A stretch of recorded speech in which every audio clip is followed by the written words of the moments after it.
Je pense à cet ami qui, il y a 25 ans de ça, me disait quand même, ça serait bien que tu me dises pour de vrai, est-ce que l'animal totem il existe?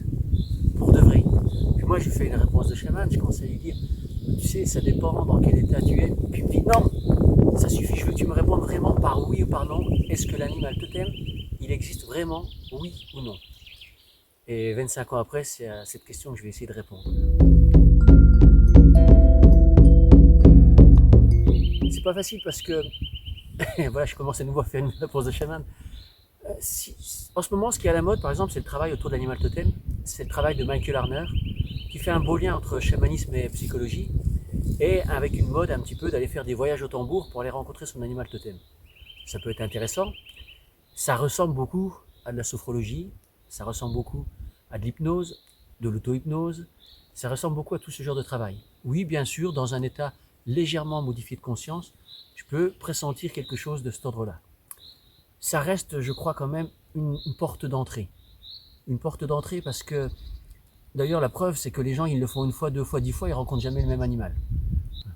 La rencontre que je propose, c'est une rencontre peut-être un petit peu différente, puisque consciemment ou inconsciemment, le chaman, quand il fait le voyage au tambour, une demi-heure, tu vas dans le monde du bas, tu reviens, tu as rencontré ton animal, le risque, c'est que soit volontairement ou involontairement, le chaman ait induit quelque chose.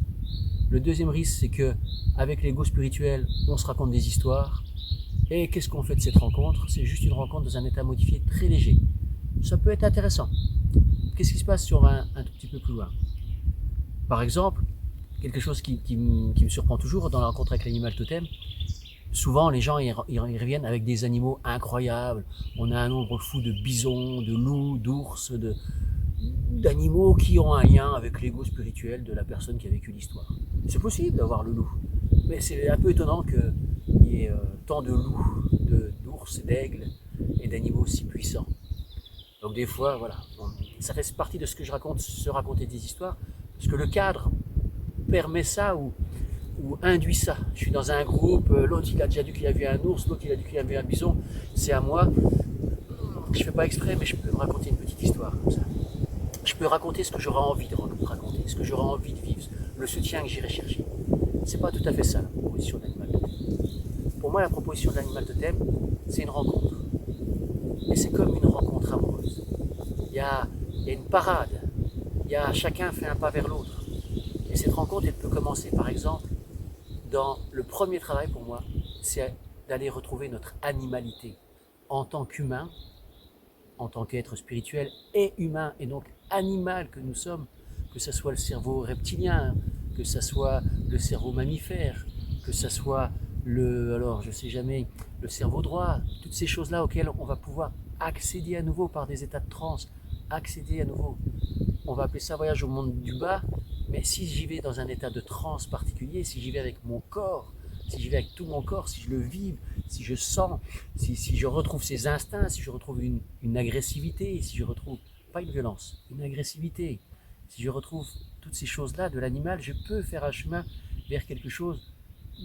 On parle des fois de ça avec Bénédicte, on appelle ça libre, sauvage et pur. Voilà, je peux retourner vers cette direction de mon animalité libre, sauvage et pure. Si je fais ce voyage vers ces ressources, alors je peux rencontrer des choses qui, par ailleurs, si on est dans une vision duelle, peuvent être jugées, simplement parce que c'est tellement puissant. On est effectivement, c'est toute la question entre l'animalité et, on va dire, quelque chose qui est bestial. Chez nous, dans un monde civilisé, bestial, c'est mal. Si c'est libre, sauvage et pur, si c'est cette animalité-là, ça peut être quelque chose de très fort. On n'est pas loin aussi des énergies qui sont les énergies vitales, pour ne pas dire les énergies sexuelles. Donc des fois, c'est bien accueilli, des fois, il y a un tampon comme quoi il ne faut pas les regarder de ce côté-là. Dans tous les cas, on va être avec quelque chose d'une puissance incroyable. Peut-être que certaines religions ont mis dans ce monde du bas, quand on a une représentation du diable ou de Belzébuth ou de Pan qui a des pattes poilues, qui a des pattes animales, ça parle bien de ces choses-là. Et à juste titre, parce qu'il y a des gens qui ont tellement abusé de cette chose-là, parce que emportés, parce que soumis à ces énergies qui les dépassent, parce que ils se font balader, par ces énergies, ils ouvrent une porte là avec des énergies qui les dépassent, et ils se font balader, et effectivement là ils deviennent des barbares. là ils deviennent violents, là il ne s'agit pas de ça. C'est tout l'enjeu d'aller retrouver en moi cette force et donc cette alliance possible. C'est parce que la rencontre amoureuse de l'animal totem, c'est bien une rencontre d'alliance entre quelque chose qui me dépasse, qui est là, qui est en moi, qui est partout, et quelque chose auquel je peux avoir accès, qui me donne cette force. C'est en ça que c'est important d'aller le rencontrer, qui me donne cette puissance, qui me donne un autre aspect de la vie, qui me donne une liberté, qui me donne plein de possibilités. Alors la rencontre, elle se fait avec l'animal totem. Qu'est-ce que c'est? Peut-être si tu es jungien, c'est très proche de l'archétype.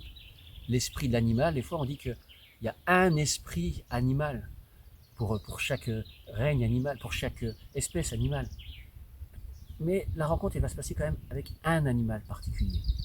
Tout comme tu peux tomber amoureux d'un homme ou d'une femme, mais tu vas rencontrer un particulier avec lequel tu vas pouvoir tisser un lien. Mais ce lien, il surgit d'où? Il surgit d'un état modifié de conscience qui, pour moi, doit impliquer le corps. Le voyage au tambour qui n'implique pas le corps, qui n'est pas une transe du corps, et dans des sphères qui sont les sphères du monde du haut. Même si tu imagines voyager dans le monde du bas, c'est pas la même chose que quand c'est ton corps qui te parle, quand tu es essoufflé, quand tu danses depuis des heures, quand il se passe quelque chose comme ça, quand tu as reniflé la terre, quand tu as rampé dedans, quand tu es passé la nuit sous la pluie, voilà, tu vas sentir, on va sentir, c'est le cas de le dire, on va sentir l'animal en nous. Et là, je vais pouvoir avoir accès à ça. C'est ça mon boulot, d'aller dans cette direction-là. Pour qu'une rencontre soit possible, de la même façon, l'animal va venir vers nous. Donc cet archétype, cet esprit, cette rencontre va pouvoir se faire. Elle est déjà là depuis longtemps. Mais on va en avoir confirmation. Des fois, il y a des gens, ça fait des années, mais quand ils le rencontrent vraiment, c'est une sorte d'évidence. Mais oui, ils l'ont vu partout.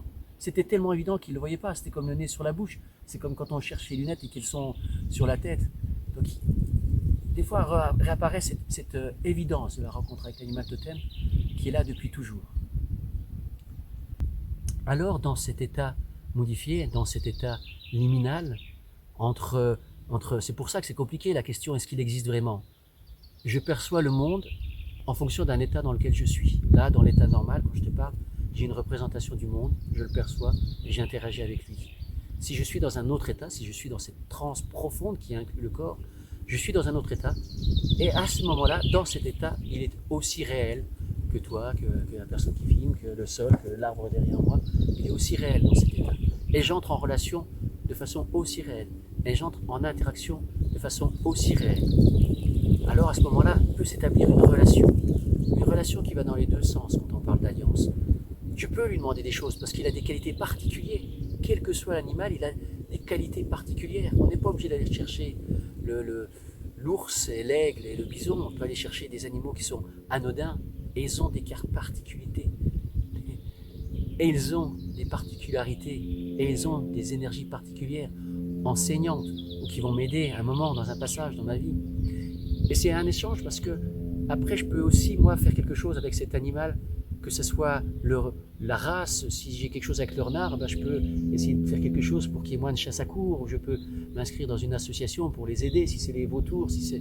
Voilà, de plein de façons, il y a une relation d'entraide, une relation d'amour qui va se tisser au fur et à mesure des années. Et je vais apprendre. Et je vais apprendre dans mon corps, et je vais apprendre dans mes tripes, et je vais m'apercevoir que je développe des qualités qui sont spécifiques, qui lui ressemblaient, parce qu'elles étaient déjà en moi. Et c'est là que la question, comme toujours en chamanisme, la question est-ce qu'il existe vraiment ou pas, elle est compliquée, je le vois, je suis en relation avec lui, j'interagis, il me conseille, il me donne des énergies. On voit très bien cette chose-là au moment où parfois un nom est donné. Dans certaines traditions, on donne un nom, Sun Fox, voilà, qui m'a été donné. Est-ce que je suis Sun Fox? Des fois, je dis je suis Sun Fox. Et des fois, je sens que je suis Sun Fox. Et des fois, le renard, il est à côté de moi. Je le vois, je le sens. Ça dépend des états dans lesquels je suis. Et dans ce cas-là, c'est pas moi. Et là, on est bien dans la folie contrôlée du chaman, pratiquement schizophrénique, puisque ce sera le but du jeu, d'entrer dans ces états modifiés de conscience et de pouvoir jouer, y rentrer quand je veux, en sortir quand je veux. Et dans cet état, c'est un peu comme s'il était moi, parce que ce sont des qualités en moi, et c'est pas moi. Il est un peu différent de moi. Donc on est dans cette chose transpersonnelle. On est à la porte entre l'inconscient personnel et les ressources de mon inconscient personnel. Jusque-là, ce serait de la psychologie, jusque-là, ce serait du coaching. Et puis d'un seul coup, quand on toque assez longtemps à cette porte, eh bien on s'aperçoit que derrière il y a autre chose, que derrière il y a un champ encore beaucoup plus vaste de tout ce monde animal, de tous ces règnes, de toute cette vie avec lequel je peux entrer en relation, qui n'est pas le petit Eric, qui ne se passe pas, mais avec lequel l'animal est un pont entre cet absolu, ce nagual, dirait Castaneda par ailleurs, entre cet infini de ces forces, de ces énergies et de ces archétypes avec lequel on peut être en relation, et l'animal totem est un lien entre ce monde de la puissante nature en moi, à la limite de moi, et surtout bien au-delà de moi.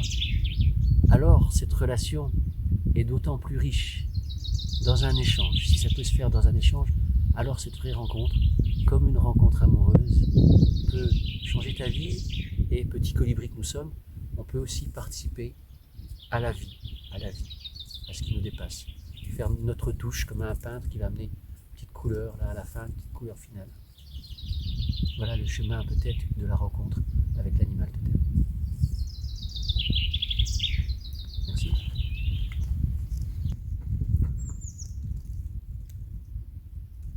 C'est tout, hein, je fais ça.